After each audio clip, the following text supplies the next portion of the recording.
Hello and welcome to another edition of Video Games to the Max. I am your host, Sean and Marc. Here with me, as usual, Mr. Mark Morrison.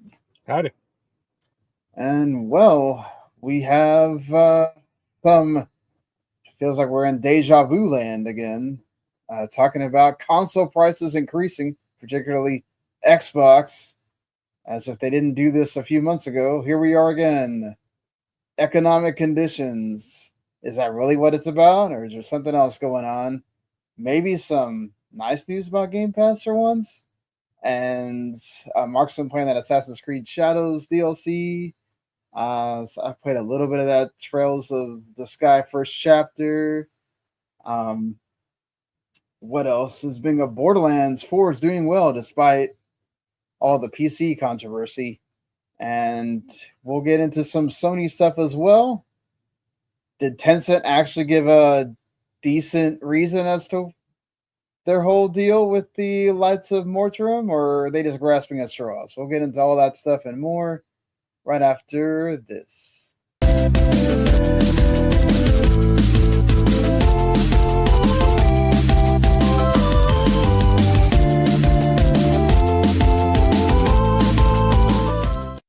You are listening to Video Games to the Max. All right. Well, how are things for you been this week? Pretty all right. How about you? Do anything or? I went to a game store on Saturday and actually saw an old friend there, which was kind of surprising but cool. Yeah, it's always good when you can meet a big old friend. An old high school friend. There you go. Yeah. Buy anything at the game store? Or? Like a Twix bar. They have a few things I want, but I have to go back there later when I have more money. The next few months are not going to be kind to my wallet. Yeah, this is us.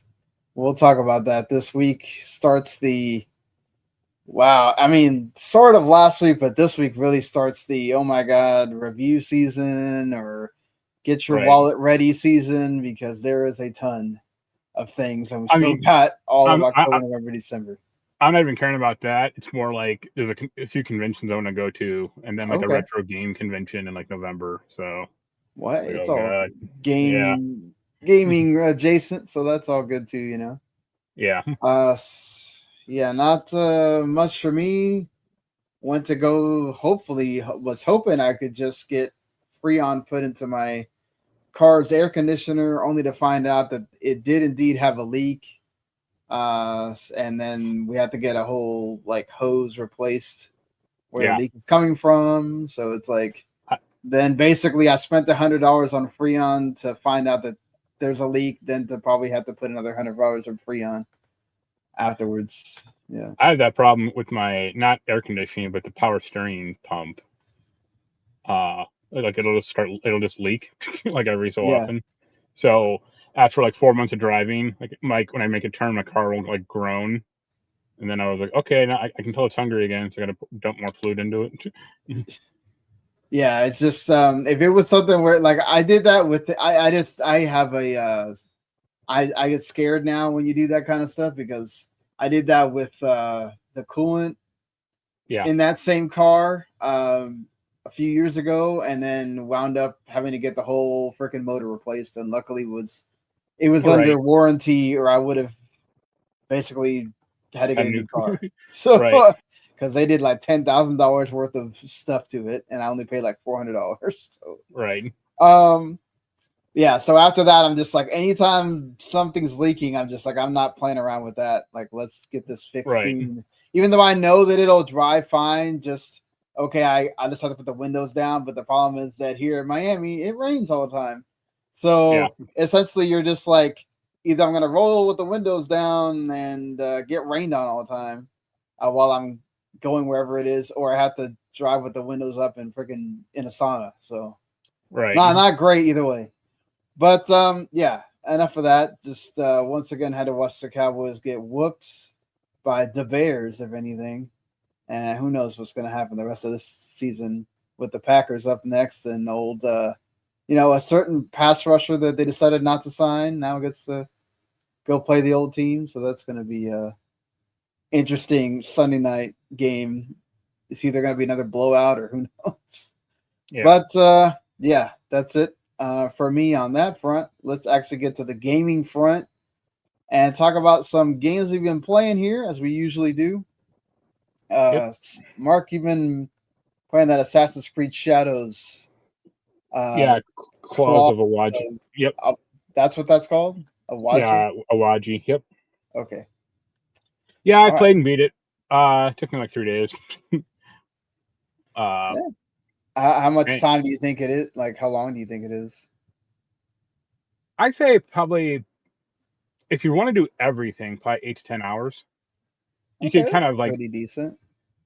Well, maybe like 7 to 10, but I mean, it's not like just one mission and that's it. Like it's like you get a new landmass, even though it's kind of small, and like a few little pips on the objective board to like, go hunting on this thing, these guys. One of them is like large because one of them's like, oh, go hunt down these. I think it's like 14 captains.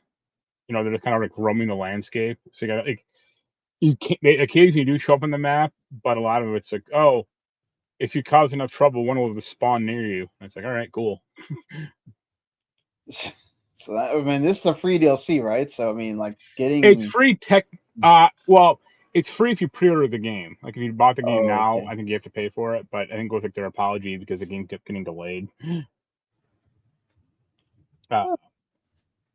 Yeah, they both characters or just one? Or? They can play both. The crux of it, and this is kind of a minor spoiler, but like the whole basis of it is you rescue Naoe's mom, who you thought was like dead, but she's actually alive and has been imprisoned on this island for, they don't really say how long, but like 10 years or 10 to 15 years or whatever. So yeah, you rescue her. There's not a ton of like, you'd expect there to be like big heartwarming reunion scene, and no, like they reunite and it's just kind of like very kind of business like, or it's not like emotional or anything, which is kind of strange. Oh, yeah. I mean, did you like it overall, or? Yeah, it's okay. I mean, the way I built my character, especially now, she's basically unkillable, unless I'm like really playing sloppily, where like she can dodge attacks like automatically, and then I just like I use this one move where she kind of darts in, attacks, and darts back out, and it also causes slow motion to occur. So I'm like laying waste to people. The problem with the DLC, at least in the PC, is it crashed for me 2 times, and both times were like critical story missions, and both times were like right after big battle. So that sucked. Oh man! Like, did you have to go back too far, or? Well, it basically restarted the battle, or restarted the mission, because it doesn't save during mid mission, or like rarely. So like the last big battle, you play as Yasuke, and you have to like go through a pretty large base of guys, and I'm not like, it's not like 4 or 5 guys. I'm talking like 30, 35. Wow. That's not fun the first time, and the second time after the game crashed when I opened a goddamn door, and I went from like the game to like the cinematic, and that's when it crashes. Yeah. Second time is really not fun. Although I got better at like cheesing some of the enemies, because like some of them are like the bigger enemies, or like not just peons. Like, yeah. So it's like, oh, well, I know where there are these 3 exploding vases, so I just lure them over here and detonate one of them, and hopefully they go down. That's always Joe. I mean, does it? So, I mean, for the most part, it feels like it was worth it to spend that time. Spend that free money, absolutely. No, yeah, it was fine. Oh, the other funny thing. So the crux of the game, all of Assassin's Creed Shadows, like one of the big missions is you're trying to like re-get what they call the regalia, and it is like these 3 items in the game that like they place this like crazy critical importance on. Like it's like, oh, these are the Emperor's items, and they left them to the assassins, but the assassins, they got the Templars took them and all this other crap. One of them, I think you already still had, I want to say. And one of them is the Jewel. And that's like the main game one. Like that's the one you're trying to like get back in the main game. And the third one is a sword. And that's the one you're getting back in this DLC. So it's like, oh, the Templar leader on this island took the sword, or she got the sword, and you're trying to get it back from her. And you finally get back all 3 items, which you don't even see what they are. They're always in like boxes, which is like bizarre. And then you just give them back to the Emperor. And it's like, what a letdown. Like, I did all this work for this bullshit. Like, at least in like prior games, like there would be these like cool, ornate, like past civilization items, like the Eye of Eden or the Apple of Eden, or weird shit like that. But in this, are just like UPS crates basically. And it's like, what a letdown. Like, yeah, that sounds that gives further credence to like, I don't know if we talk about it, but the Assassin's Creed 4. Yeah, it's on the list here. We can talk about it now if you want. No, we'll talk about it later. But like, they are really getting rid of like the whole past civilization, like storyline and all the cool items, like all that flavor stuff. Which sucks. I mean, I guess it's good for Jens because he didn't like that stuff anyway. But like I watched a video of a guy talking about it, and he's like, "Oh, there are 2 types of Assassin's Creed fans. Like the ones who just want the historical drama, and the ones that like actually like the present day storyline." And I guess I'm part of the latter one, but I mean, apparently Ubisoft doesn't anymore. So, and not to mention the hating. It seems like Ubisoft cares less and less about the present day stuff. Oh yeah, these past 2 games, it hasn't been in at all. The only present day stuff in Shadows is relegated to like the live service part, where you unlock like text memos or like flavor text. They're not even like voiced. It's just like reading this like log file, and that's it. And it's like this took someone like 3 minutes to write and is not impactful at all. So great. Yeah. What's up, Cube? But yeah, you haven't been playing much? No. Yeah, with all the stuff going on, and then every time I feel like I'm gonna get to play stuff, it just it feels like stuff gets in the way. Like this year, like today I thought, oh, maybe kind of slow. I'll get to play a little bit more Trails, and nope. So I haven't actually even finished because my idea was, okay, we're in that time right now where it's like a lot of games are coming, a lot of things that I know I want to play, and obviously, Outer Haven has a lot of people that are above me in the pecking line. They've been doing a lot more, and they're going to get all those games that I want as well. So go over to Mr. Adam to ask him about codes for things, and we don't know. Either way, we never usually get anything before like the day of. So it's like one of those where like I'm having to start going, okay, I'm gonna have to budget for what do I know I really, really want, and what's on the like, okay, maybes, right? Yeah. So like, Hades 2 and Tactics Remaster and the Digimon game. I gotta bug Greg for a code for Hades 2, by the way. Yeah.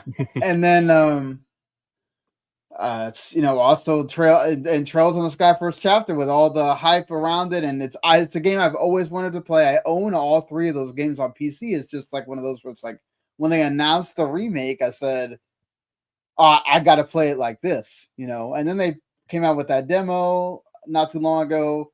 I kind of turned it on and I got through. There's a long intro period where it's just a bunch of cutscenes and like kind of introducing the characters. A long intro in a JRPG? That's just crazy talk. But I mean, this one feels extra long, and that's kind of like Trails is kind of almost on the border with like Xenoblade, Xenosaga, of like you're gonna get a lot of story stuff here, Right. So I never got past that, and then I didn't know that the demo has like a save function, but you have to get to past that you have to get to the save point, to be able to save. So I lost that, so I had to restart again. And I basically got to the part where they finally they get through the first like training part where you basically essentially go to the first like tutorial mission or whatever, and that's kind of as far as I got. And I know that apparently this demo is lengthy, so I haven't even gotten past it. And I was like, okay, if I end up enjoying the demo, I might really think about, okay, I might pick this one up as well, because I want to support.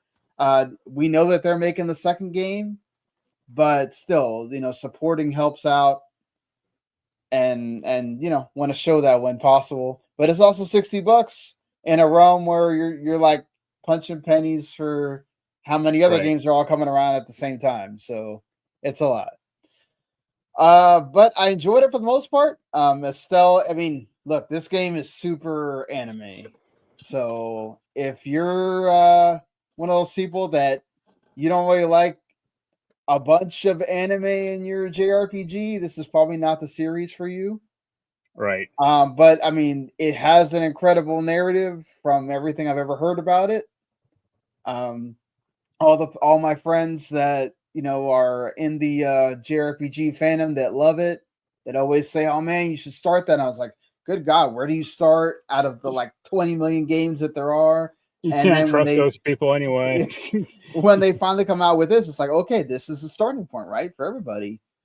So why not? And yeah, Estelle's immediately a bundle of spunkiness that you gotta love. And I love the fact that Joshua's kind of like her counterpoint, essentially, kind of poking fun at her and stuff. So that comes off really well at first, and then obviously it helps that the original was like a PSP game essentially, and having these sprites all look amazing. It's all done in 3D now. They all looks great.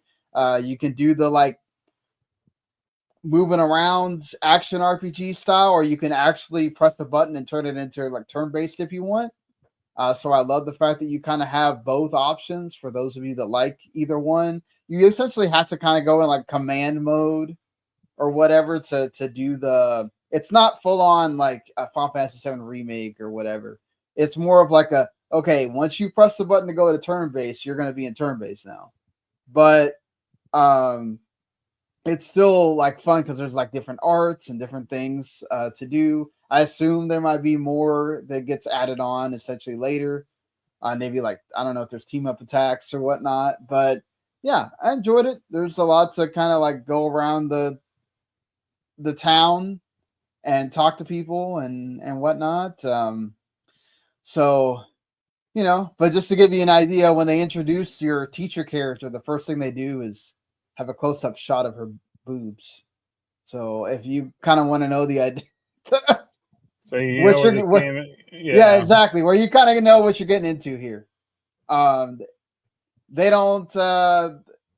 That's pretty much that. If you're one of those, look, I will say again, it's just kind of like Xenoblade 2 or whatever. You either have to decide, I want to get past that and enjoy what the game is, or if that's too much for you and you can't, then maybe wait for it to go on sale or whatnot. But just kind of figured if you hadn't played the demo or anything like that, just give people an idea that might be interested. Like, it's that kind of anime JRPG.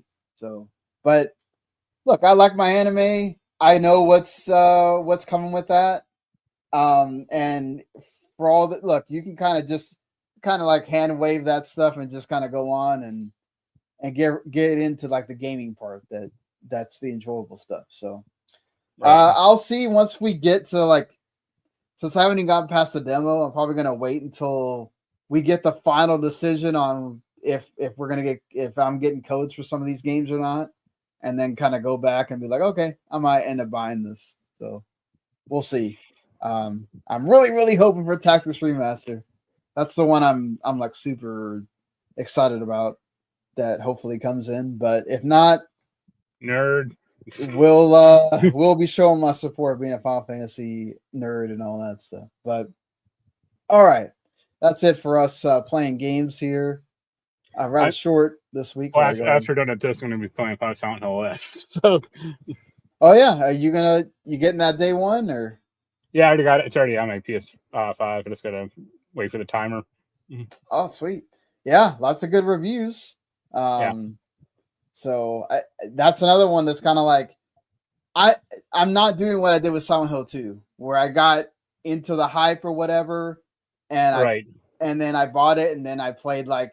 And then you realize you don't like it. No, I did like it. It's just that other games came and that season tightens up so much that it's like there's only so many games you can play before you get to that final day where it's like, okay, we just got to go ahead and just do this top 25 and game of the year stuff, and you can't keep delaying it to try to play everything. So I just don't want to run into that. Like, if the space clears down the line, definitely probably going to be on my list for sure because I like the setting. I like all the reviews that I have seen look really good for it. Heard the combat's not great, but I mean, I guess it is Silent Hill. I've heard it's actually kind of really easy because like the dodge mechanics like kind of breaks the game. But apparently it's not like nowhere near as satisfying as like Silent Hill 2 remake or. So I don't like the combat in that game, so it might actually be good for me. Or we'll see. But all right, so let's go ahead and talk about some new stuff. Let's talk about a few things involving Game Pass, and then we'll get into the bad news here. Yeah. So they did reveal the second half of September 2025 for Game Pass. Some things coming to Game Pass standard that hadn't been on there before, like Call of Duty Modern Warfare 3, For the King 2, Overthrown. Roadcraft is already available. Deep Rock Galactic Survivor has really good reviews. That's out there right now on all versions of Game Pass. So if you've been kind of looking into that, go check that out. Frostpunk 2 is now available on console and cloud because it finally came to Series and PS5. So if you were not playing it on PC because your PC can't run it, or you just rather play it on console, there it is. I know you weren't a big fan of the first Frostpunk, so yeah, I understand what people would like about it, but I don't think it was like a fun game. Yeah. Fair enough on that. Hades is already out there on Game Pass. Once again, it was on Game Pass previously, but hey, this is one of those times that good idea, right? Hades 2 about to come out. Anybody that, I mean, you really should have bought the game by now. It goes on sale constantly, for like $10.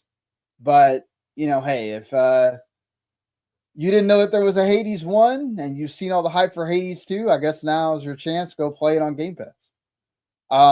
Endless Legend 2 is a day one strategy game that's PC only. I played the first one and liked it. It's actually pretty cool. Like 10 years after the fact, here comes the second game. Sworn is getting a lot of hype for being one of those like 1 to 4 co-op games. It's kind of like a Diablo like ish. That's out tomorrow or today as we speak. Happy birthday to my brother also. His birthday is on September 23rd. So yeah. And Peppa Pig World Adventures comes back to Game Pass after people were actually upset that game left Game Pass. It's amazing how people actually play this game on Game Pass. It's ridiculous. That's coming on September 25th. Visions of Mana, which, if you haven't played this game, give it a whirl for sure. If you're a Mana fan, owe it to yourself. Check this out on Game Pass. It's a really fun game. It's not overly long for a JRPG, like 25, 30 hours. It's definitely worth checking out. Lara Croft and the Guardians of Light returns to Game Pass on September 30th. And then Sopa Tale of the Stolen Potato, it's like a narrative game, is coming on October 7th to everything.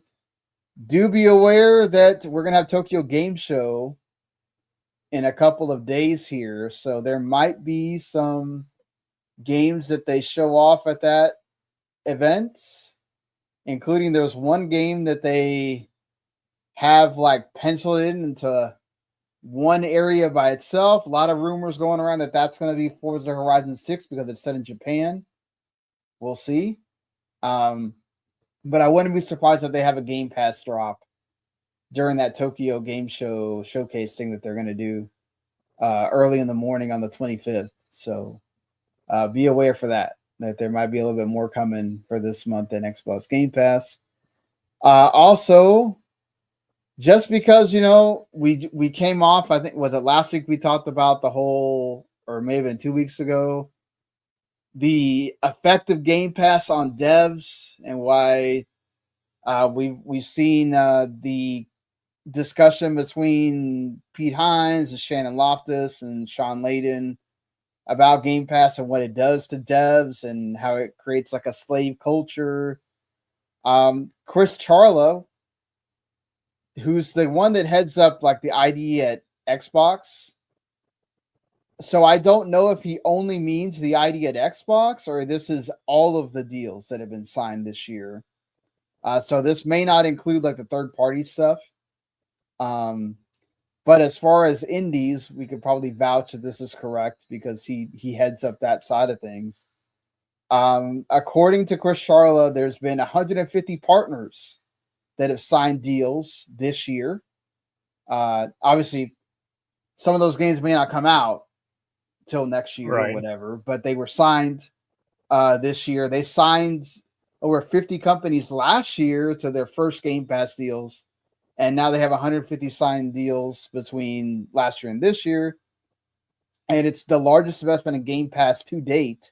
So people that were worried about, oh man, they're investing less than it, they're definitely investing more. Maybe not so much in the amount of AAA titles, but they're definitely doing it with, I guess, the breadth of titles with all of the indie stuff or whatnot.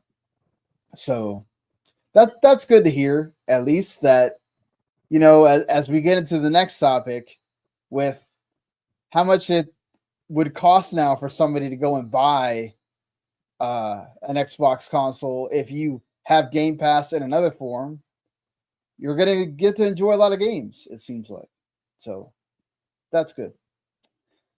But, it all can't be good for Microsoft because they constantly have to step on rakes and step on rakes and step on rakes. Yep. And they do it here again, seemingly for like no reason, because they were the first ones a few months ago to do the whole thing about we're raising prices because of market conditions and the tariffs. And they couldn't say tariffs, obviously, because, you can't mention the dude's name. The actual reason. Yeah, they can't mention the actual reason because, Satya Nadella and that dude that runs the administration are they're buddies.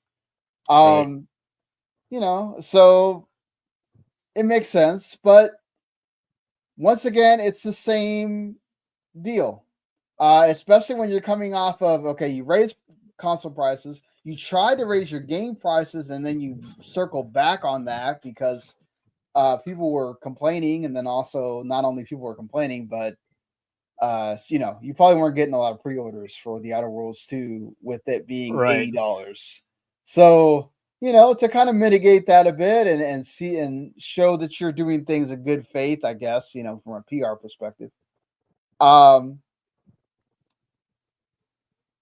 you do this, which is if you already thought that the Xbox consoles were ridiculously priced, now I think it's like pretty much I don't know who the heck is going and buying a console today, albeit it is only in the US these console price increases, but it's still just like ridiculous, man. Ridiculous. You and I are in the position that if we wanted a Xbox console, you head to Mexico and I head to Canada. Might be cheaper. I guess, but it's just like so let's actually go through what these increases are here, really quick. It's just when I saw this, I was like, I just can't. I can't believe it, man. So Xbox Series S, the 512 gigabyte version, the one that is supposed to be the entry level console, is $399. $400 now for your Xbox Series S, 512 gigabytes. They had already bumped it up to $379 with the last increase, and it originally was $300. Okay. Yep. Now you go to the Xbox Series S 1 terabyte, it's $450. It was $429, and it launched for $350.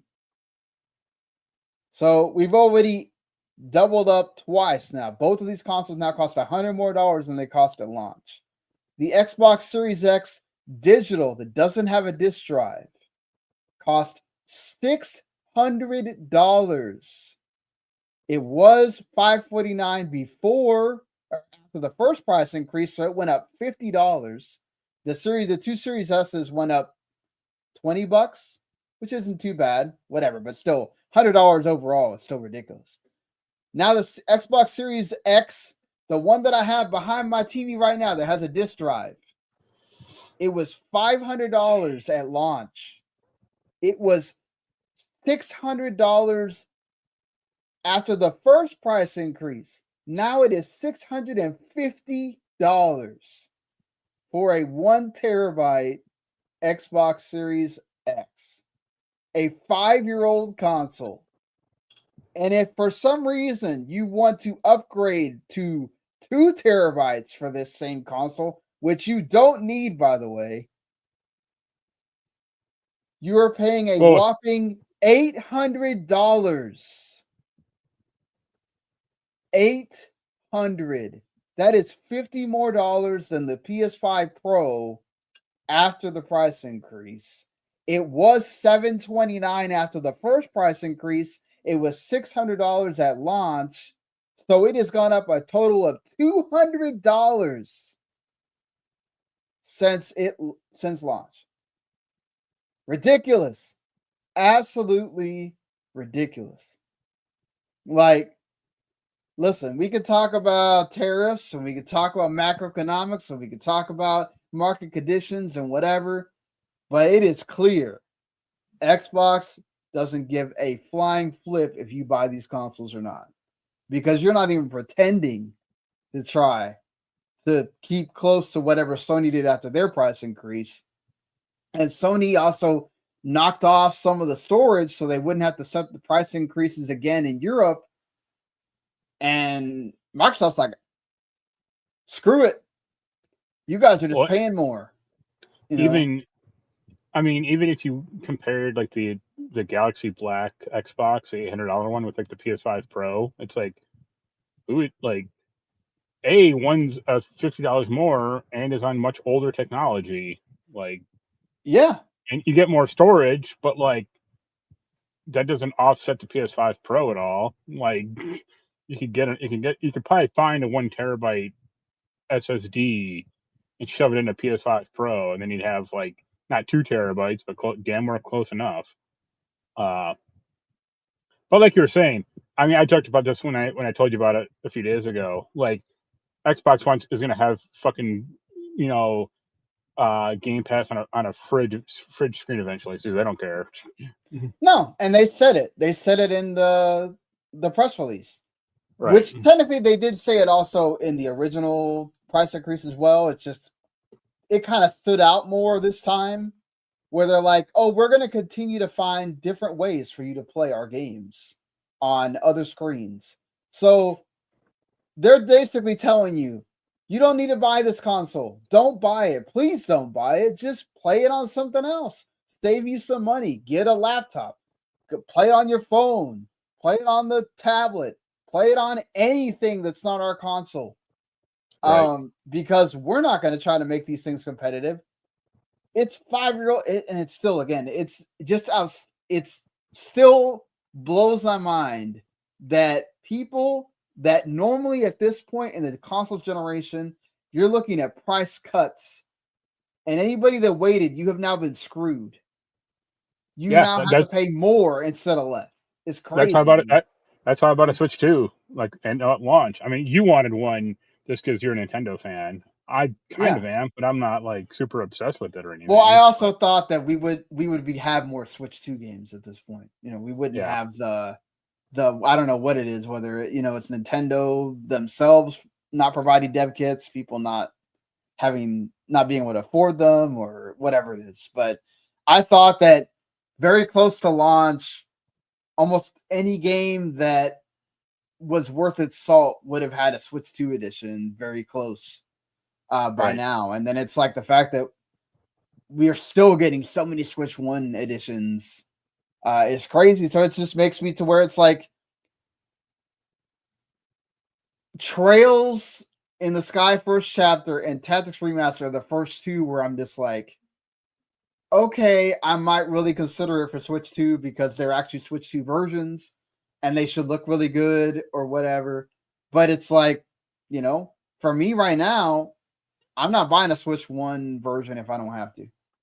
Yeah. Because they're no, like what I was gonna say is like I bought a Switch 2 because I knew like it's never gonna go down in price, and especially like Mario. Kart, you wait, man.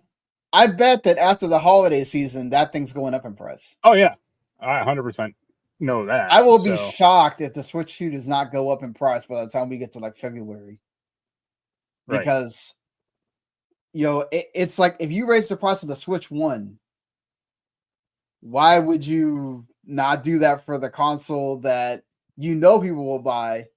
Because there's games that would have come out during the holiday season that people will want to pick up if they didn't pick up the Switch 2 during the holidays already. Not to mention games that they have coming out during that time period of the year already, like February, January, February, they've already announced games at that direct that we talked about last week. So, still, look, this is terrible. There's no way around that. It's a bad look for Microsoft. It's a company that could, if they wanted to, eat some of this cost, but if you're Microsoft also, it's like nobody's buying your console anyway. So why not sell it at whatever it is that you were subsidizing it at? And if anybody does happen to spend the money, hey, it's a sale you didn't think you were going to get anyway.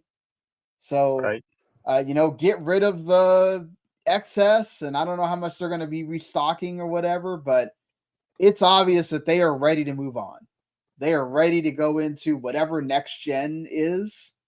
Very interesting that are they going to subsidize anything on these ROG Ally Xbox handhelds that we still don't know the price to, and we're less than a month away from when they're supposed to launch on October 16th. And all we have is leaks of, it's supposed to be 550 and 900. There was some talk from some folks that, I reported on that they might lower it to 500 and 800, but I don't know.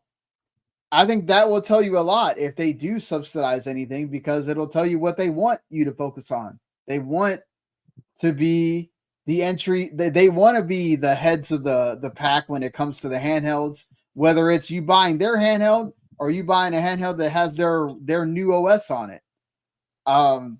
They want to be the heads of the market there, along with Valve and the Steam Deck. And Switch 2 is kind of in its own category because it's not a PC handheld, but it is a hybrid handheld or whatever. So yeah, it's just it screams that Microsoft is ready to move on. They know that they've lost here, but it does make me worried about next gen. Like, is $700 gonna be the entry level price for anything? Like, are you going to subsidize anything? Are you even gonna have a $600 console? I mean, there's rumors that Sony's doing that. Well, our entry level is going to be the handheld that docks like a Switch. Which that means that's going to have less graphical power, but you're exchanging that for portability and all that kind of stuff. With Microsoft, we don't know what's going on with if they're still doing their own handheld or not, or like what do you think about what they're doing? Like, are they going to have next gen at all? Well, yeah, because Sarah Bond said they would, but that was like a few months ago. She's like, "Oh, we're partnering with AMD, and they're going to power our new generation." Right, but AMD also means those ROG Xbox allies, right? Like you could potentially have a third party come and do your console, and you're just doing the software, right? You're just doing the Xbox part of it. I don't think. So I think they will make a new console. I still think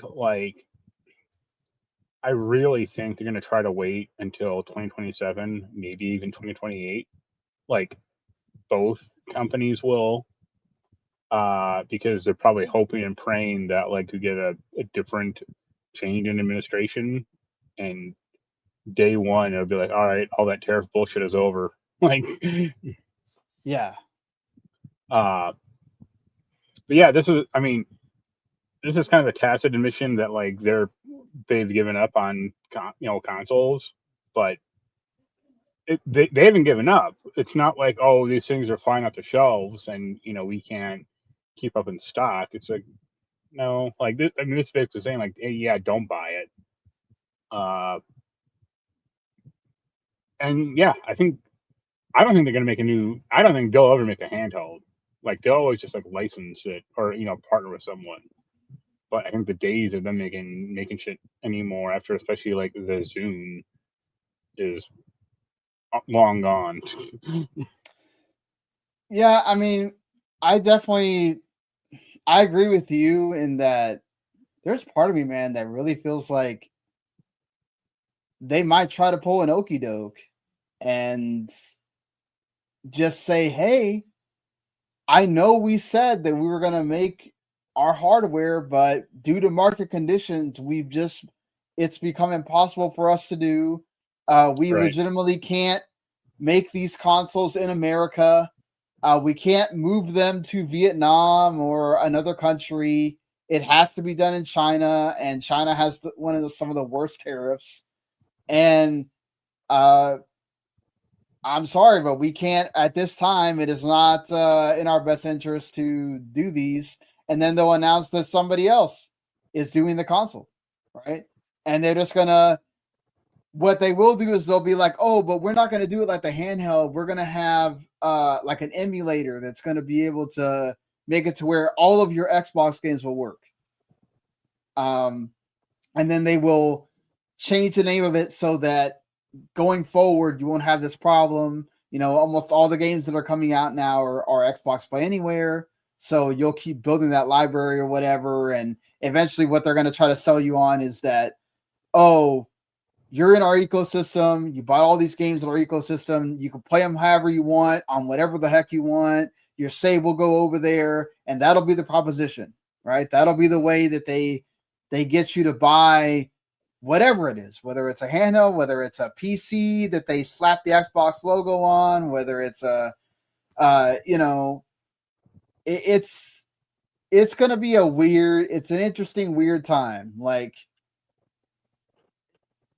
With the way Nintendo and Sony are just steadfast and, hey, this is our console. We're doing stuff for our console. Yes, Sony kind of opened the pathway with Helldivers 2 of could they bring other stuff to Xbox in the future? Maybe, right? But it's not going to be day one. It's not going to be year one. So you're going to be just sitting there stuck waiting. And yeah, who knows? I mean, there's supposed to going to be a state of play this week. I assume it's going to be like before TGS probably. So wouldn't be surprised if it's like the 24th or. Well, yeah. Also, back to the price thing for a second. I mean, we were talking about this last week with that Xbox, or not the Xbox, but the new handheld ROG thing. Yeah. That the $1,300 price tag is nuts. You can get a good gaming laptop for that. like a decent one at least. Like for $800, you could get a decent gaming PC. I mean, it wouldn't be like the laptop. It wouldn't be that form factor, but if you hook it up to a TV, who cares? You know, that's you're gonna hook that. I mean, that's the thing too. Like at some point, like if you make these, whatever they're gonna be, right? The Xbox PC, that's you call it a console because you can put it in your TV, or whatever, and you make them like, oh, the cheapest one's $1,000. Like, I don't know, man. You could probably get one that has better specs for that same price, right? Yeah. At least comparable ones, and then you can always upgrade the PC. You can't upgrade the Xbox, so yeah, and that's gonna be interesting. Like, look, they've definitely there was a article out that Satya Nadella in Wisconsin, they're making like the first of what is going to be many, essentially like AI hubs, and that's going to connect to all the cloud servers that they already have and all that stuff. So they are once again investing in AI. AI is going to be their thing.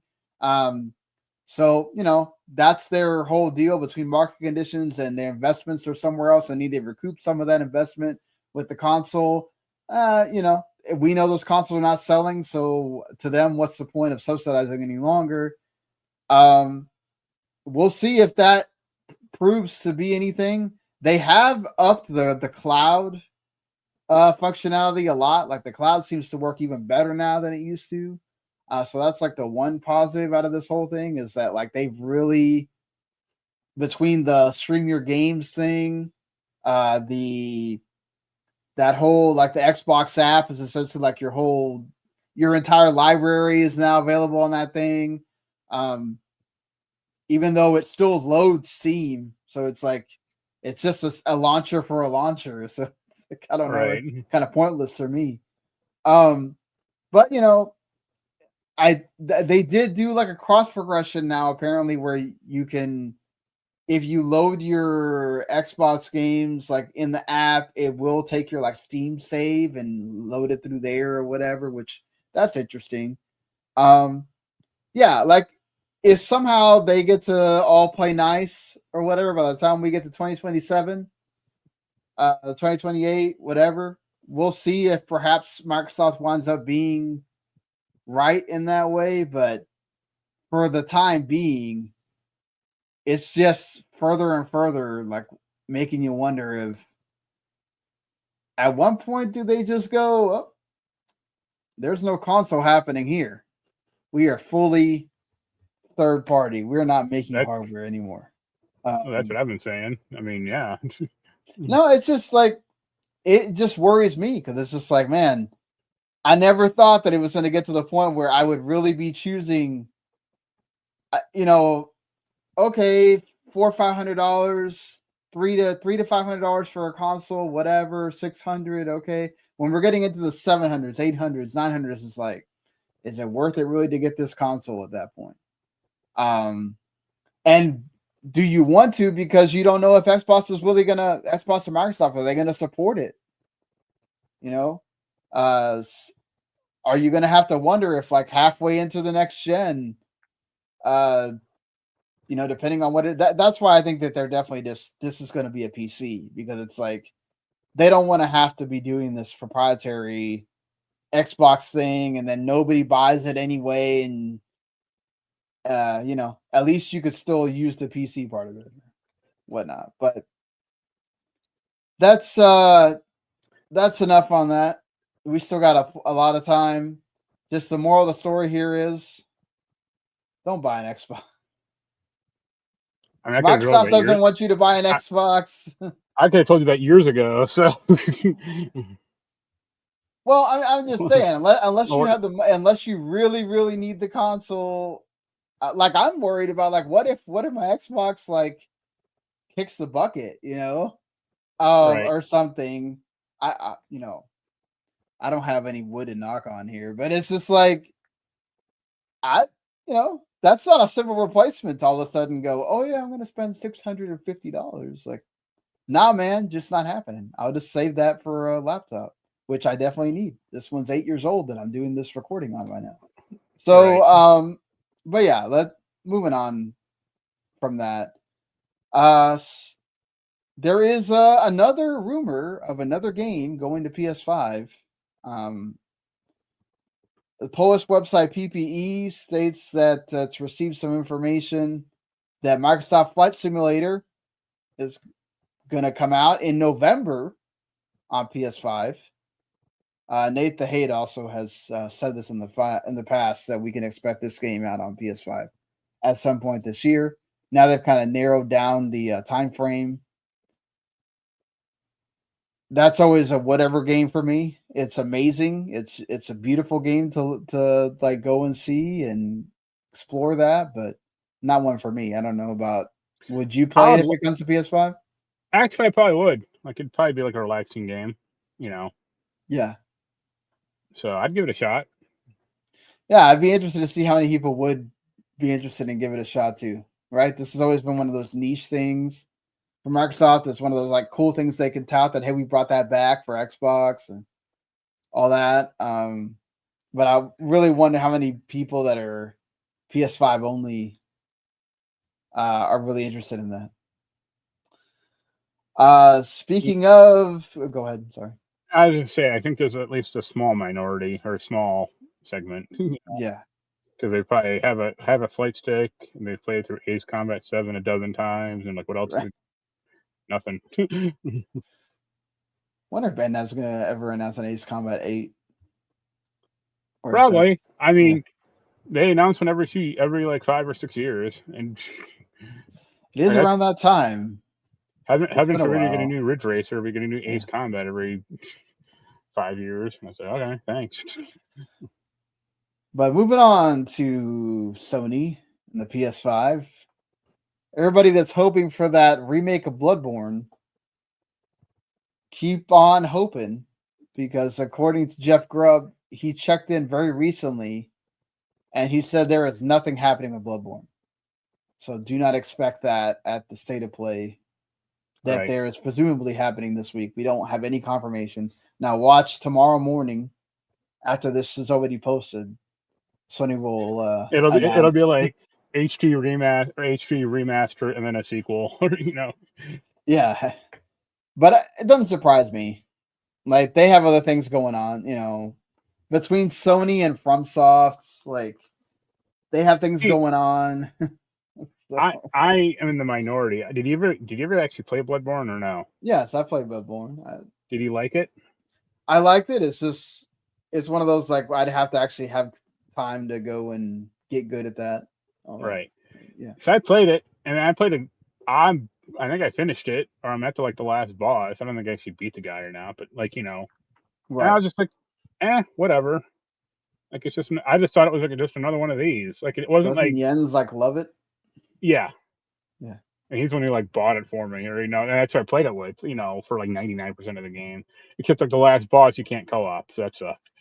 But yeah, I'm just like, this is fine, but you know, it's not special. Or there are other games that like hold a nearer place in my heart than Bloodborne. Let's say that. Right. But hey, for a lot of people, Bloodborne is the thing that they're waiting on. That you know, if in all of this love for Souls and with Elden Ring being so huge, like people have been hoping and wishing and all that for something Bloodborne, and it's like nope, just nothing. Every single time there's a State of Play or whatever, it's like this is the time Bloodborne's happening, you know, and then people get upset when it's Bloodborne is not there. And yeah, it is kind of like, but to be fair, they haven't even put like Demon Souls on PC. So, you know, I mean, now technically that's Sony and Bluepoint or whatever. That doesn't really have much to do with, you know, FromSoft anymore. But yeah, I mean, this is a game that people love. They keep teasing it. They put them in Astrobot and all that stuff, and they'll do like little crossovers, I think, with like Monster Hunter and stuff. And it's just like, why do you keep teasing Sony? You know people want it, and they're just like, you know, I get it. The whole being strung along thing kind of sucks. I wonder if there's ever been anything going on with Bloodborne. It's just I mean, they're doing it to themselves, though. I mean, yeah, if Bloodborne shit pops up in Monster Hunter or Astrobot, like that's like nothing. That's not stringing them along. That's just it's a Easter egg, or it's just like some relationship. It's not like if you decipher the ruins in Astrobot, it spells out the Bloodborne 2 release date. It's like, no, it's just a costume.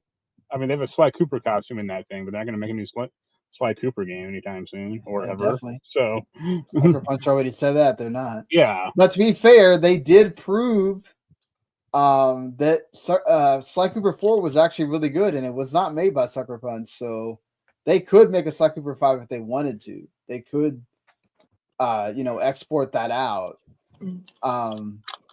But they there's not a big enough demand. I mean, Sly Cooper 4 didn't sell well, or there's a big enough demand. There's a big enough demand for whatchamacallit, Ratchet and Clank. There's supposedly Insomniac's working on Ratchet and Clank, but it's like a small team, so it's going to take a while to come out.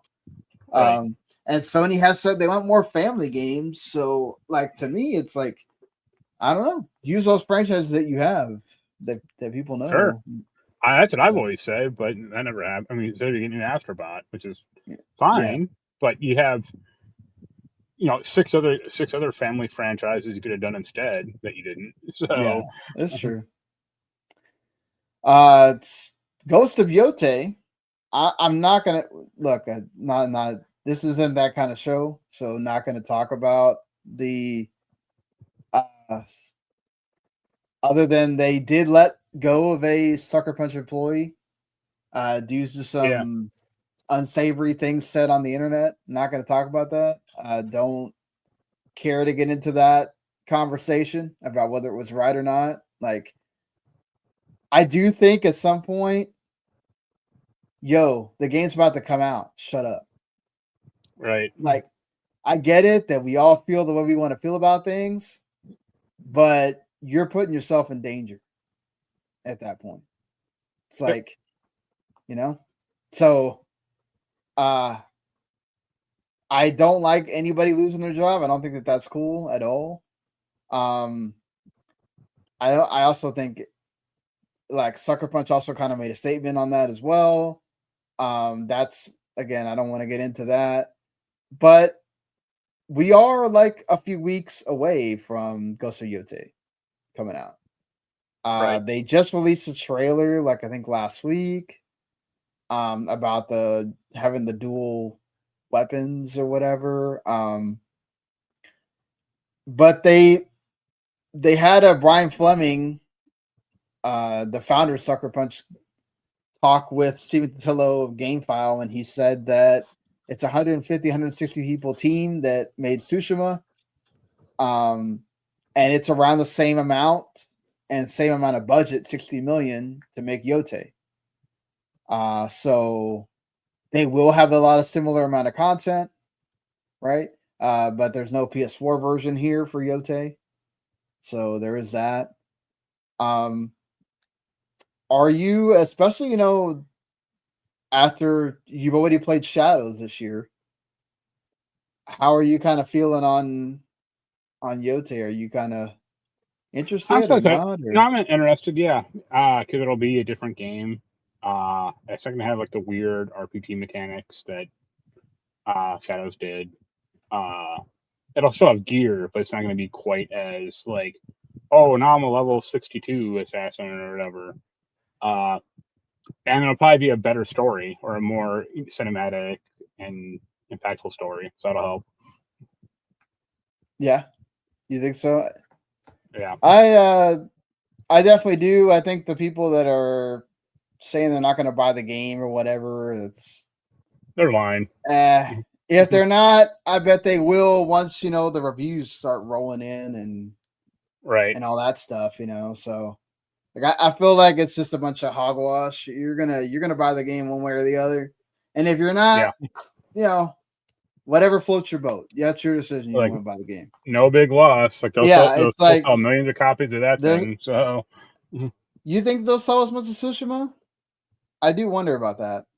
Like, I think so because Tsushima did well. Not a ton of Xbox, not a ton of PS5 games coming out this, for the rest of the year anyway. Yeah, it is the big one PS5 game. So,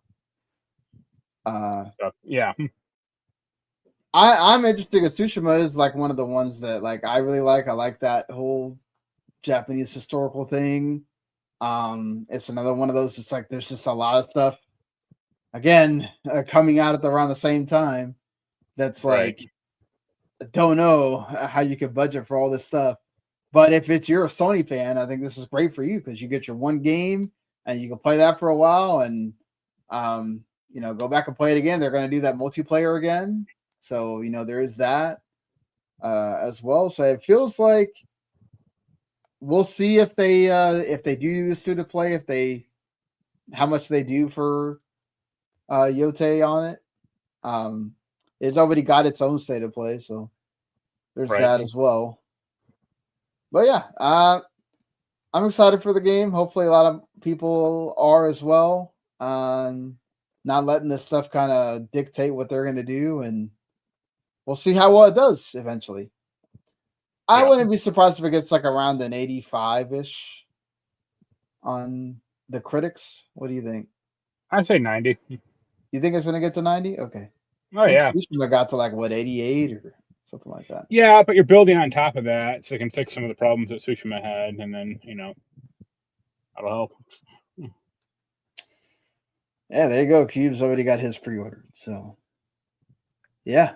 I think if I would have actually been able to finish Tsushima this year, I would have probably pre-ordered it and been more hyped, but I wasn't able to do that. But I think I'm going to play it without having finished Tsushima because you don't really they're not connected really. So they're kind of in the same universe-ish, but they're not like you don't need to play one to play the other. So it helps. Just look at Final Fantasy. Yeah. But the last kind of Sony thing here. So where do you lie on this, Mark? Tencent says that Sony themselves at one point said they were concerned, and this is in a documentary that you can go and find. The Game Post is actually the first one to report about this. It's in a documentary you can go find that even devs working on Horizon Zero Dawn were concerned that it was too close to Bandai Namco's 2013 game Enslaved Odyssey to the West. They actually shelved the project at one point and then decided to come out with it later. We know what happened there. Came in around the same time as Breath of the Wild. Didn't start from doing well. That whole amount of games has like what we last time we talked about, like 28 million or something. Yeah. Which is nothing to scratch at for still a relatively new IP. But of course, this is Tencent talking about their ripoff game, Light of Morshroom. And they're essentially accusing, I think the lawyer is doing a great job here. He's essentially accusing Sony of trying to monopolize concepts and not just protect their IP. They're essentially trying to say that, kind of like the Nintendo with the Pokemon thing with them, like, they had the patent for summoning characters. Well, Sony is trying to essentially say that they're not fighting off piracy or plagiarism or a general threat to their intellectual property. They're trying to fence off a well-trodden corner of popular culture and declare it Sony's exclusive domain. They're full of shit. You think? Yeah, Seth's gonna say. You think you got any legs here? Or is this a bunch of BS? Okay. I didn't play Enslaved, but I do remember it kind of. Like, there were robots in that game, and they were like vaguely animal-like. And some of the story elements are a little bit similar. But right? Like, you can't, if you look at like an enslaved animal or, the robot animal versus, Horizon, they don't look anything alike except for they're both robots. I mean, like and even the Horizon one to the Tencent one, they look exactly alike. And we all know to the fact that they went and took all of that stuff that was so similar off of their website. Right. And we all know how much a Chinese company likes upholding copyright and how much they adhere to it. Yeah, man. It's like the main character is eerily similar. Right. The weapons are eerily similar. The robots are eerily similar. Like the entire thing is way too close. And even if like the robots and enslaved were similar to the Horizon one somehow, like it's a completely different like combat and characters. Because in enslaved you're playing Goku, and in Horizon you're not playing Goku. So yeah, it's like enslaved is a take on the Journey to the West, right? Sort of thing. It's not a, and Horizon is kind of its own thing, but I mean, it's definitely not like an original story per se, but it has original elements in it. But still, it's original, or parts of it are. Like that Tencent thing looked wholly like directly ripped. So yeah, it's like they made no bones about the fact that like it was essentially taken from Horizon, and it's like it was so eerily similar. I was just like, I wonder how quickly Sony realized that it was like such a ripoff. Yeah, and how long it took this like thing to come to light, because it was like, wow, this is just too much, Right. And again, like some of those story concepts or whatever could have come from Enslaved, but Sony actually did, and Guerrilla and all of them did their effort to make it different. Whereas like you're just going, oh, we're going to slap a different name on here and make it the Dollar Tree version of Horizon and say that we should have a right to make it because Horizon doesn't own the gameplay type or whatever. Yeah, it's like, nah, man, this could essentially infringe on their copyright, their IP in China, especially, right? Sony does pretty decently in China, like.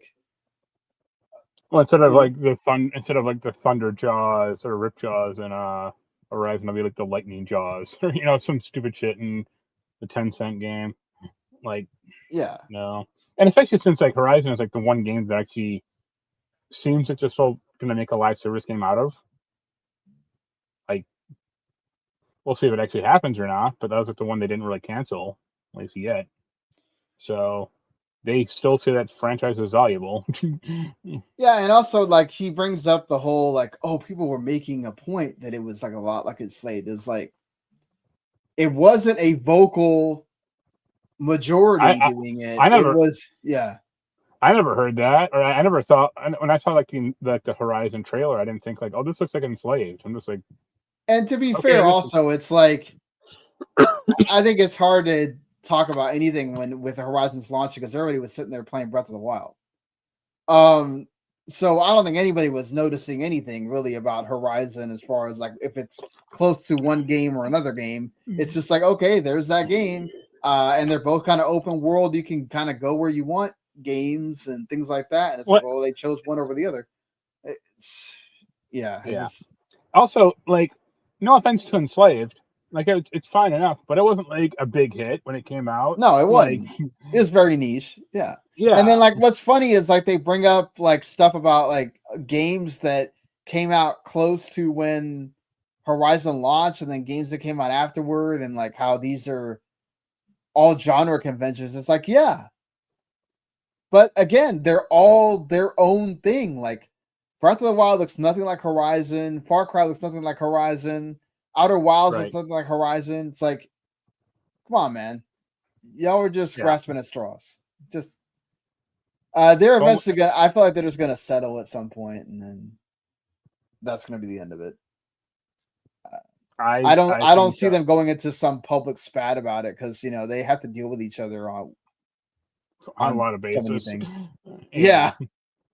between Katakawa and FromSoft and all that stuff. So it'd be really funny if Sony was just like, F it, and just like somehow licensed Horizon to this game, but like not for like America, like just like East Asian or Asian Horizon. yeah, it's like, well, if you really want to make it, we'll allow it, but only in China. Like, there was at least one Call of Duty game that only came out I think it was a Call of Duty Online. It only came out in China. Yeah, that's true. For a long time, it was only in China. Yeah. Konami, who Mark just talked about, Silent Hill F, that's about to come out in a couple of days. They had Metal Gear Solid Delta last month. Yep. They put out a poll that asking about which Metal Gear game you'd like to see get remade. We already know that Konami is working with Bloober Team again on Silent Hill 1 remake, so we know that they are not averse to doing more remakes of their games after they do the initial one. Do you have a preference for a certain one over the other you want to see get remade? Yeah. It's called Metal Gear Acid. Remake the card game, people. No, I think people, I think what they want people to say is Metal Gear 2, Metal Gear Solid 2. I think everyone wants them Metal Gear Solid 4, but I don't think they can do that, unfortunately. I think Metal Gear Solid 1, like, if anything, remake I would be in favor of that only if they released like a premium edition or like the collection, or it's like, here's the PS1 version of Metal Gear Solid 1, here's the GameCube version of Metal Gear Solid 1, and then here's our new version that does away with all the weird GameCube crap.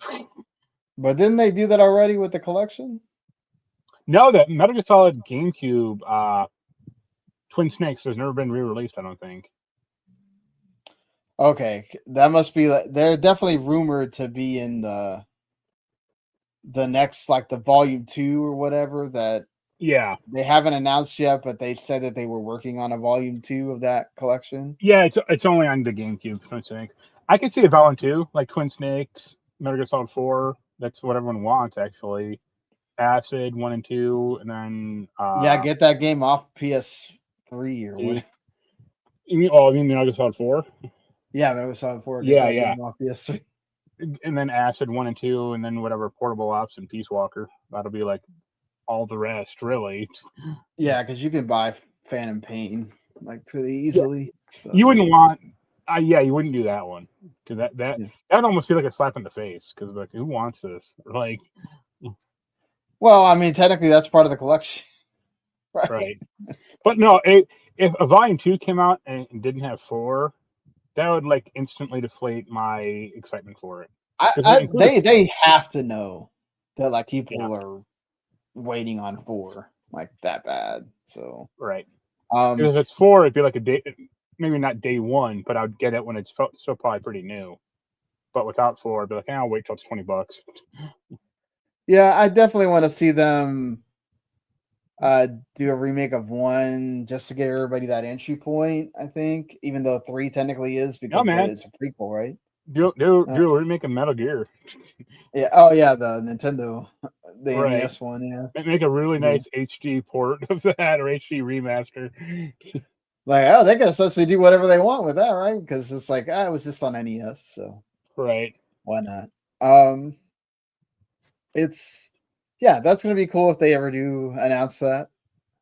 Yeah, with TGS around the corner, maybe they already have an idea and they just wanted to get people's feedback just to see if they were right or not on which one they picked. Right. Borderlands 4, after we talked about last week, Randy Pitchford crashing out on Twitter over PC performance. That hasn't stopped Borderlands 4 from doing well. According to Alinea Analytics, we don't have official word from Take-Two. Just because they haven't said anything, though, doesn't mean that this is not correct. It's just this is like an estimate based off like, Steam concurrence and other things like that. That 2.5 million players have explored Cairo since the release on September 12th. and data that they provided to GameIndustry.biz, 1.3 million copies of that is on Steam by itself for around $80 million or so in revenue. I also think that Randy Pitchford wouldn't be talking so much junk if the game was doing badly, right? Like I do think he'd be a little more reserved, but I think he knows he can go off the handle because Borderlands 4 is doing really well, right? I mean, sales-wise, sure, but I don't know if you saw the Digital Foundry thing. That game, I mean, even aside from PC, well, the PS5 Pro version's terrible, right? Like it has performance problems. No, all versions are terrible. Yeah, like the longer you play, the worse it gets. That's not great. Yeah, that's a cool memory leak. Like, yeah, I think they said, like, yeah, you go. No, it's just like it's funny to him. It's just funny that he just like went so bad on defending it. It's like, look, I know y'all are working on patches, but come on, man, stop trying to make it. Just own it. Even Notch told him, like, yo, man, like, be a man, take responsibility. I mean, he did kind of own it a little when he said, like, oh, patches are coming, but it's like, dude, like, if it's every version of the game that after you play for an hour, like, it starts to get worse. Didn't any of you see this? Like, I assume you have a QA department somewhere. Like, didn't they raise a hand and go, wait? Or, I mean, were they all playing like on the I don't know if every version has this, but the PS5 has like quality or performance.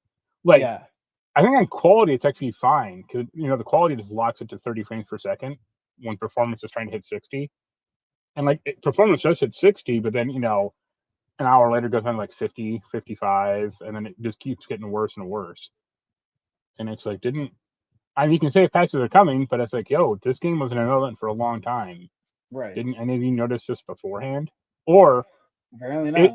If you didn't, or it's like, let's assume somehow they didn't, or it came out like super late, like they noticed it like after the game was already like being made or being copied or whatever. Be like, hey, we have a day one patch. Let's get this fix in there now before this actually happens. No, it's just funny, like to go have that come out after he goes off on everybody. It's like good on him that he has the sales to back it up, and people seem to be enjoying it aside from that. But not great that's kind of like the legacy of the game. All right. Well, another studio that does have something going on at TGS, they're supposed to be doing another one of those like RGG Studio Directs on September 24th. Rumored and also kind of like leaked on their own website is that there might be another remaster or remake coming for the Kiwami series, this time being Yakuza Kiwami 3. Of course, they have Kiwami 1 and 2, which are the like remastered versions of the first two games or remade. And so now there's going to be one about 3. A lot of people talking about if they were going to do another one, 3 definitely deserves it. Where do you kind of stand on that? I think 3 might have been like the last PS2 one. And I think when they hit like 4 and 5, like that's when they went to PS3, yeah. No, Yakuza 3 was on PS3. But yeah, I mean, sure, why not? Yeah, it doesn't bother. I think that's great that you're going to provide better ways for people to play that game. I mean, you can get them on PS4 like in a collection, right? But 3 apparently has some gameplay. Is kind of wonky or whatnot. So if you can make it play better for people, then why not? I still want if they're going to remake a game or make it better, I still would want Dead Souls. Yeah, I feel like that's the last one that's kind of left, right, of the big spin-offs. Yeah. So like, I think so. I'm surprised that they haven't kind of brought that over just to say, hey, we did it. But maybe it's like they're worried about is it going to sell? I think it would. Actually, yeah, I think it actually would do pretty well. Like, that's assuming they fixed the combat, because I remember like the shooting in that game is like never great. if they actually made it well, Right. it would do pretty well, especially Americans like zombies. So Yeah, true. Obviously would have helped if you would have come out like during earlier times when zombies were at their height more. But yeah, we do love going in and getting that zombie shine whenever we can. Yep, for sure. We talked about it a little bit. You mentioned it. Yes, there is more on the rumored. Feels like long rumored now. Assassin's Creed 4 Black Flag remake. This one is coming from Jeux Video magazine. Of course, they're French, so it makes sense. Ubisoft's French. Yes, of course you have contacts in there talking about stuff from Ubisoft. The rumor going around now is that there's going to be a lot more RPG mechanics put into Black Flag than there were originally. So I guess it would be more like the less Mirage and more, I guess, Valhalla and Odyssey kind of thing. Right. Shadows had some of that, right? But it wasn't like full bore on it, or no, Shadows is a ton of it. It's just not. Okay. It's like in Valhalla, it's like, okay, you have like 5 armor pieces and then 2 weapons. In Valhalla, or not Shadows, sorry, it's more you have a bunch of different weapons, but only like an armor piece, and that's it, and like a necklace, and a headpiece, I guess. So 3 compared to 5. Yeah. I mean, I definitely understand people that are upset about it. Like, no, I think it's a terrible idea. Yeah, that's what I meant. Is like, I wonder where you are because you're more of the old school Assassin's Creed. Like, I want more of those and less of let's.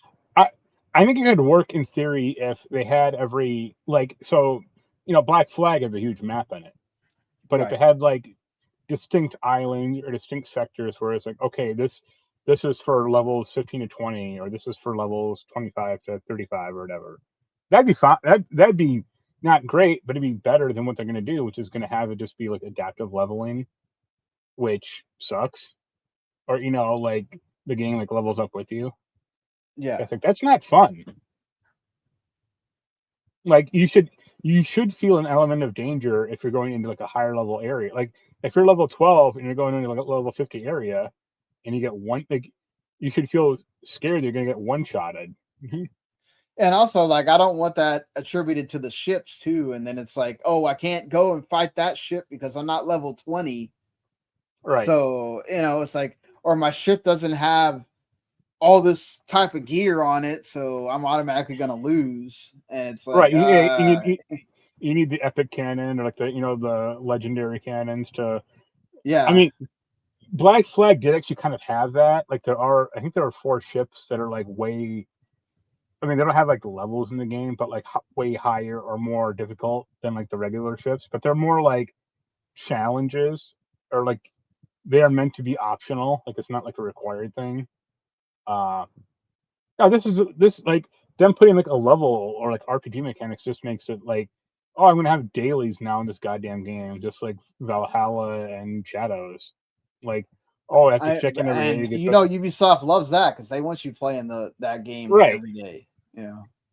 Yeah, I unlocked a new headpiece for my Edward, or new swords or something. It's like this didn't need it, and B, like the game suffers for it. So yeah, I'm kind of like, look, as somebody that loves RPGs, that's fine, but I don't want it like adding bloat to the game either. Like, so that's what it totally will do. Also, yeah, like I one of the things that I love Viking stuff, but one of the things I never touched Valhalla was because it's like, yo, I don't have 200 hours for this, right. Like I remember Black Flag being like 30.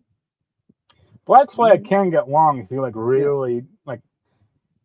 So if you go around to like all the islands and all that, I mean, there is like upgrades for like your ship, and even your character, but it's not like an actual like hard, like you don't have like a level 17 ship. It's just like, oh, there are 4 or 6 upgrade pass to your ship, and that's about it.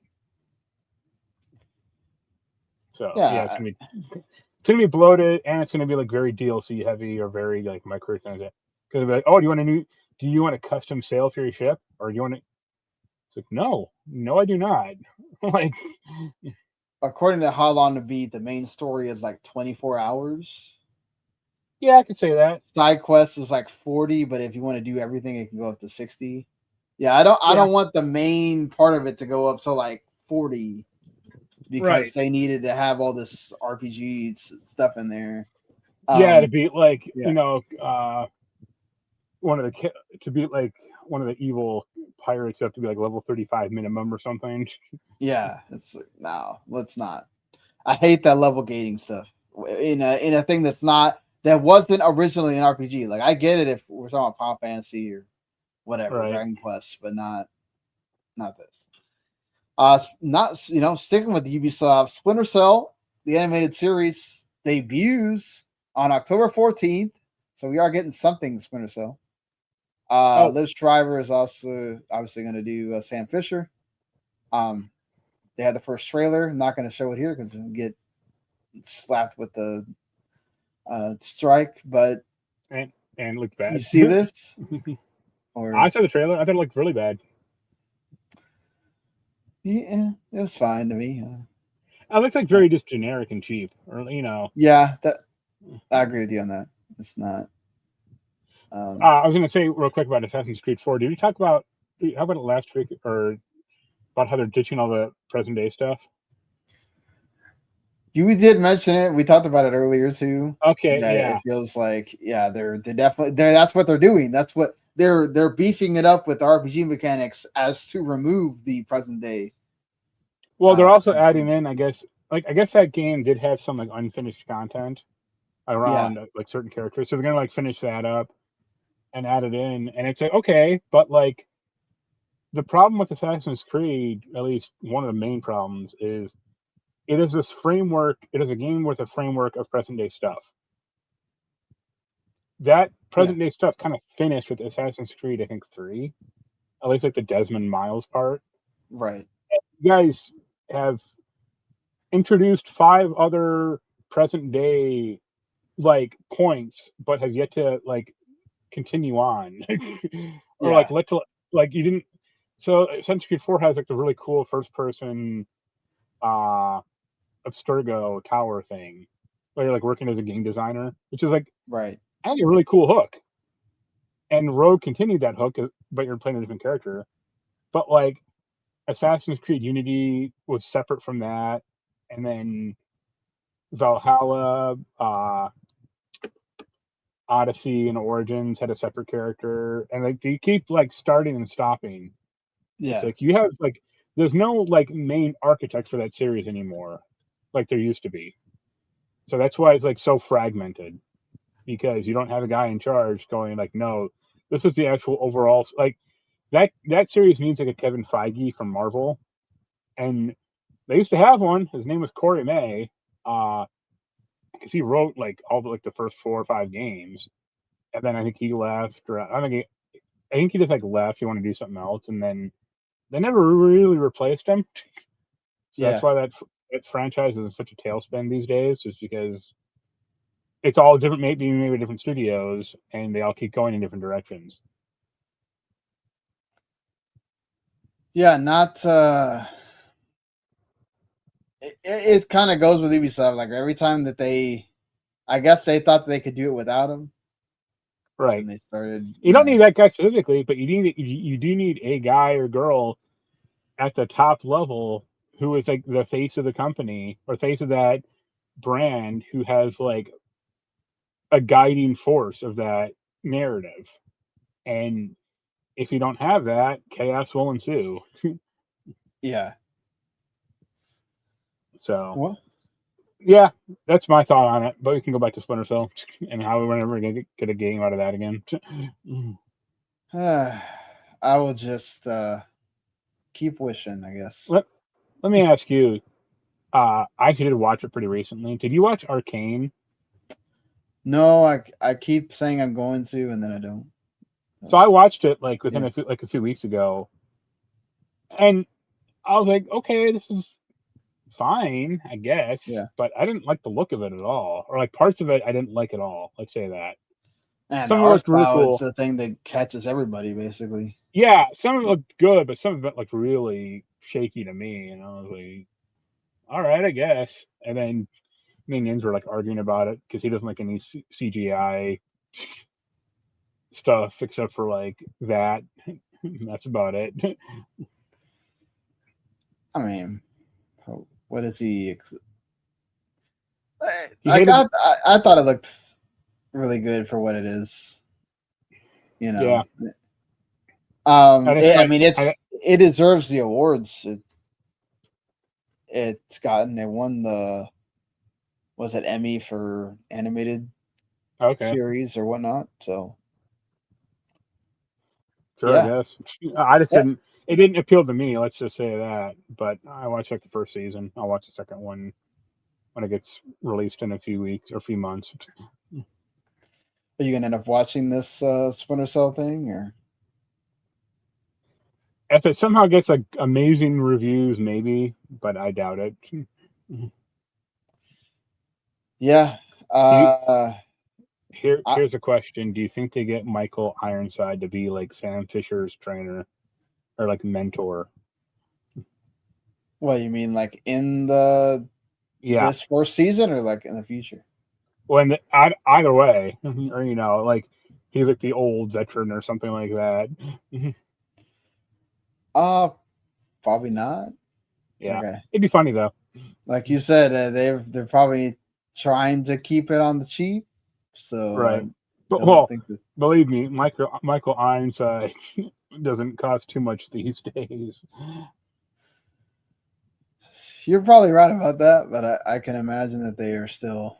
It'd be like a funny gag if like in the show they do a flashback, and it's like Michael Ironside's character. He's like older, and he tries to do that like weird split move and can't do it anymore.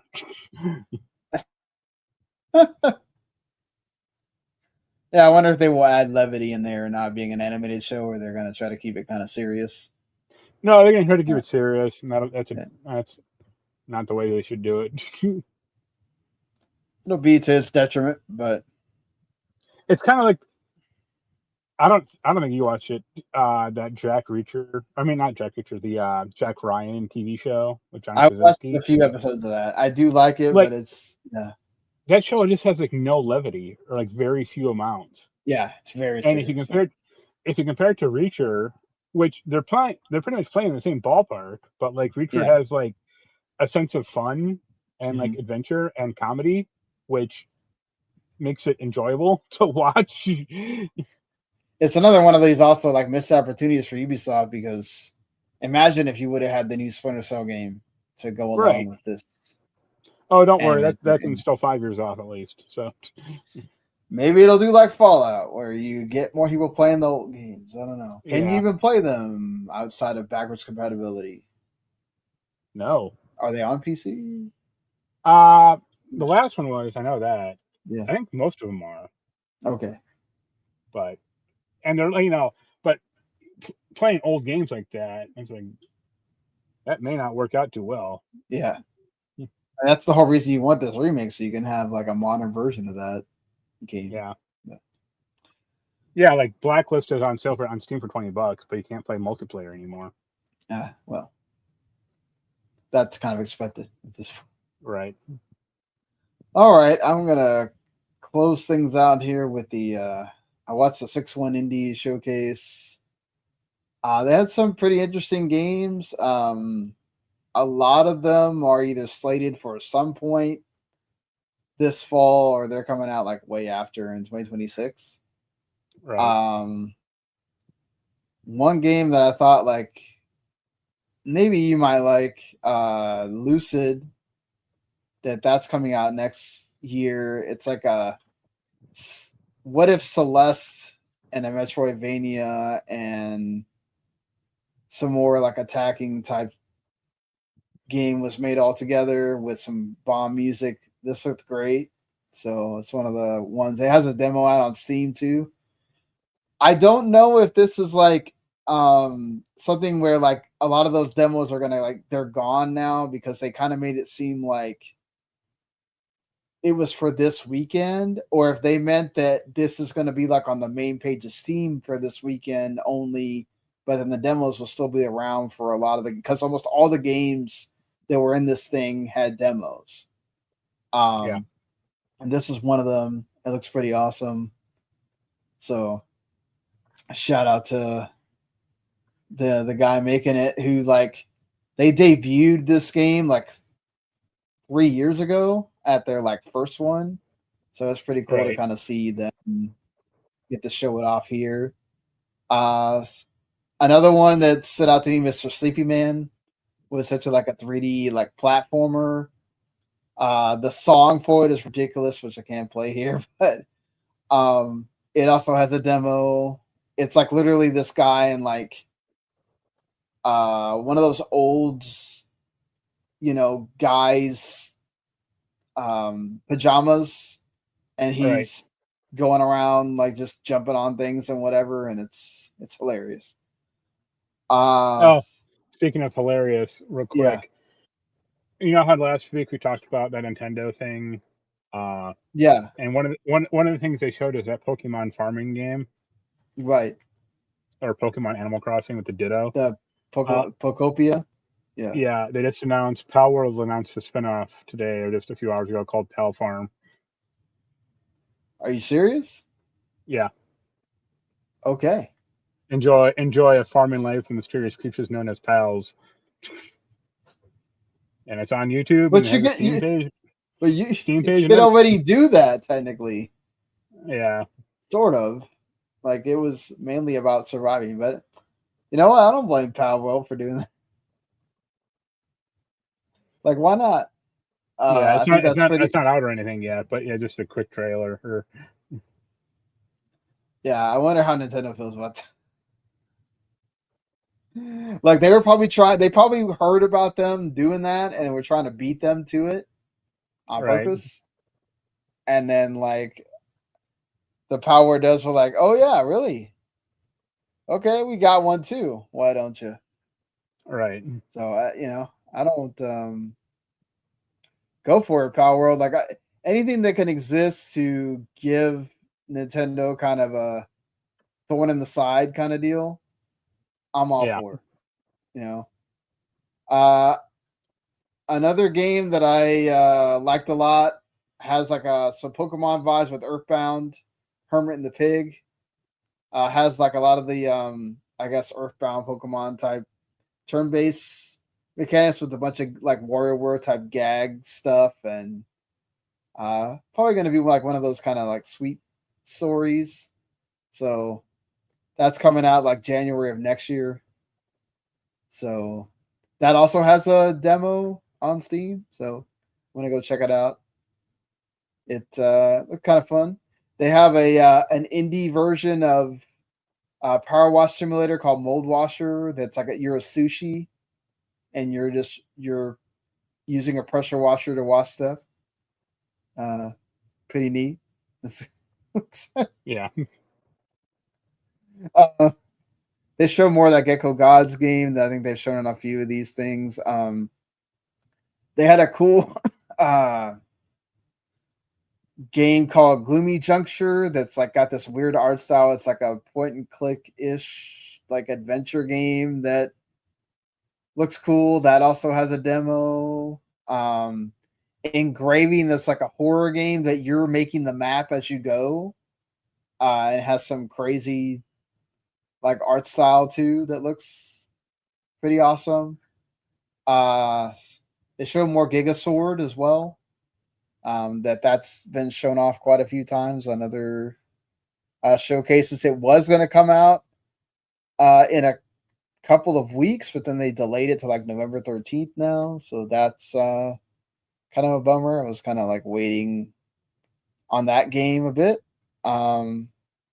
They also showed off this like first person game that has a neat art style with like weird looking cats and you make your own weapons and stuff like that. Where I was just kind of like, all right, I'm down for this, go for it. Right. It's called Undermire.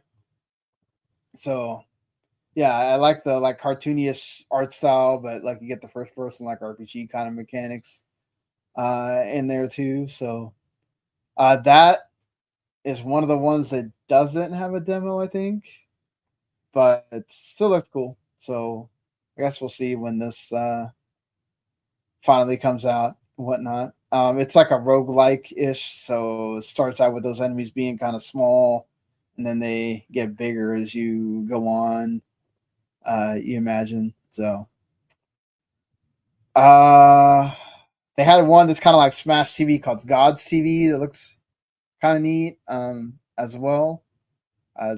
Yeah, they had some like I wouldn't the one that I think a lot of people were crazy about is this like Dark Souls The shock. inspired game that's called Scrapdackle that kind of looks like it's like Dark Souls, but and it has a demo as well. So if you're like interested at all, it's kind of like if you had what should I call it?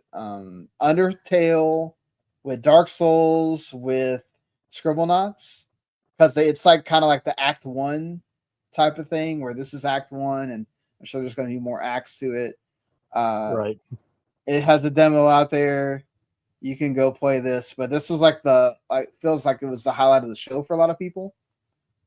So yeah, go check that out too. I know y'all Souls fans probably would like it. But yeah, there was a lot in there. They showed off like 50 games or whatnot, or at least 50, if not more. So probably it's something in there for everybody, for sure. But all right. Anything else you want to talk about here before we get out? I watched the trailer of that Palfarm game, and they're gonna get sued again because they're like lifting. Okay, well now I feel like we got. I feel like we're gonna have to. I gotta find this trailer. I just linked it in the studio chat. Okay, let me see. Okay. Oh, I gotta pull this and then play it off here on this one. This is a great radio, people. I'm sorry. Right. Hey, live broadcast. What do you want? Yeah, this is like during the show. So yeah, yeah, they're not playing around with this at all. It's hilarious. But even like the font and the colors and everything looks like Animal Crossing. I mean, I guess if you already took from Pokemon, why not go ahead and take from Animal Crossing too, right? Right. But okay, yeah, there's the cat. Yeah, like that font and like even like that bubble looks the same. Yeah, like, even the. But hey, like if you could kind of make it work, like why not upset? I mean, to be fair, you could do some of this already in Palworld, so it's not like this is like too out of the realm. It's a very kind of like you could see this being an extension, right? But see, that's my thing. Is like, dude, that looks like Lucario. Come on, like, that's part of the problem. Is like you did a little bit too close to some of the designs, right? There's a difference between like homage versus like just stealing. Like, yeah, it's kind of like that same Horizon has the kind of the point with the Lights of Mortrim thing of just okay, you get a little bit too close to the sun kind of deal. Right. This looks hilarious, by the way, but yeah, I'd be down for this as well. Like I like Palworld a lot. I just Right. I stopped playing it because it's had to move on to other things. But you have other shit to do, yeah. yeah, like I wonder if they're gonna go this far in the Nintendo game, right? Because are they gonna have you be able to get married and that kind of stuff, or is it all just based on the Pokemon? Because this seems like this is also based on not just the creatures, but your character as well. Whereas like Ditto is just kind of there to facilitate the Pokemon being happy and having houses and whatnot. Oh, right. Did they just throw a ball? Yeah, you're not kidding. I wouldn't be surprised if they try to get sued for that too. Yep. But all right, that was a neat end of the show there. Right. But all right, let's get into the thing we usually do to end the show, which is talk about how you're going to throw your wallet out, and your wallet is going to make you cry on this week, for sure.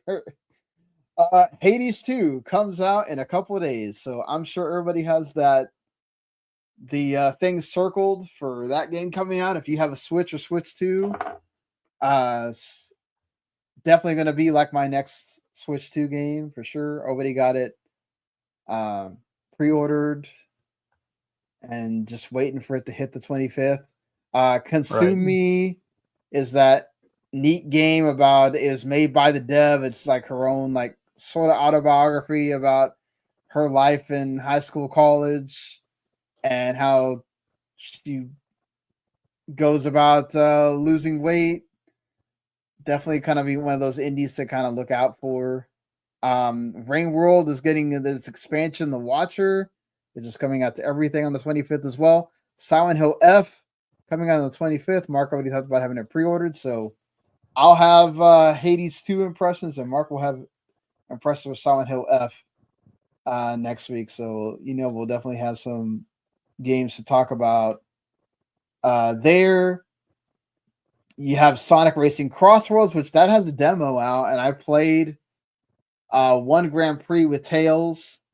It's hilarious how they do I forgot to talk about this. Hilarious how they do the rival thing. Like Knuckles is appointed as Tails' rival, but they like talk crap to each other. And then like if you don't beat Knuckles in the race or whatever, he'll talk crap to you as well. When you start seeing like your points or whatever. I love all the different routes and ramps and stuff that they have. It's like really well done, I thought. It's a fun game. It's just not having a story mode kind of hits it for me a little bit. It's just one of those games that's like, I don't want it to be like Mario Kart World where you buy it and then I kind of stop playing it, and to spend $60 on a game that you buy and you stop playing is not something I want to do in this season. But I think it's got a lot of good reviews. The demo was fun. I think definitely if this does really well, not going to be surprised. Also, I love Sega doing the flashback commercials for it as well. Knocking Nintendo a little bit on the Mario Kart. Sworn comes to Game Pass and also PS5 and PC and Xbox as well. Atelier Resistance of Resiliana, the Red Alchemist, and the White Guardian also comes out on the 26th. That's coming everything but Xbox. EA Sports FC 26. Get your soccer fix on everything. Hotel Barcelona, that's the game with Swery and Suda51, which looks like it's going to be a hard ass, I don't know what you call it, roguelike beat 'em up game. I've thought about if I wanted to review that or not, and I was like, I don't want to say I want to review this game, and then I'm banging my head against the wall dying, because that's all they show in the trailer is like somebody dying constantly. I was like, I don't know. NBA Bounce, which is 2K's newest shot at, or NBA's newest shot at trying to have an arcade game. That looks like a lot of fun. I don't know. I hope it's good. We'll see. I'm I like the other like 2K kind of arcade games well enough, but this one looks like it could be fun enough. Pac-Man World 2 Repack, also out there on everything. You interested in any of this stuff at all? I mean, nope. Hades too. Hades too, yeah. But like their ghetto version of NBA Jam, no thank you. Yeah. I mean, Square's games like look cool, but aren't usually not fun to play. Yeah, I love Suda's like story mechanics and like their jokes and all that stuff.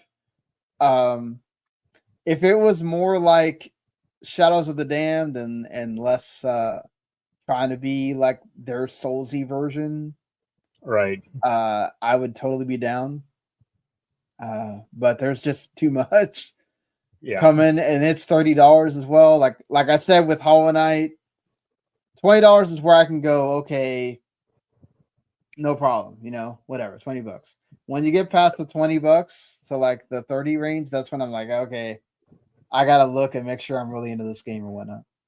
Right.